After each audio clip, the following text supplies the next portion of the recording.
How to fix Crunchyroll buffering on PC. I'm gonna guide you through the process on how to fix it. Let's get started. First of all, on your computer, head over to your preferred web browser. On your browser, navigate to Crunchyroll website. After you're in the website, make sure that you are logged in with your account. Once you are logged in, you will see this kind of interface. Now, if you're having the issues of Crunchyroll buffering on your PC, there are multiple ways to fix it. First thing is you need to check your internet connection. You can check to see if your internet connection is stable or not. If it is working fine, another method to fix it is you can clear the cache memory of your browser.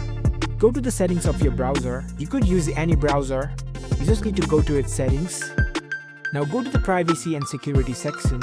Over here you can see this delete browsing data option. Click on it.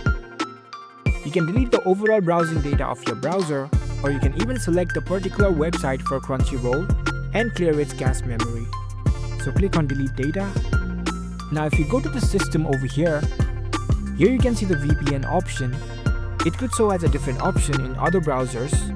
So if you have the VPN or ad blockers installed on your device, you need to turn it off or disable them. After you do all these, you can come back to this Crunchyroll website. You can refresh this page. If you are logged out of your account, you can sign back in, and this should be fixing your Crunchyroll buffering issues on your PC. If you found this video helpful, don't forget to give this video a thumbs up and subscribe to our channel for more tech tips. Thank you for watching.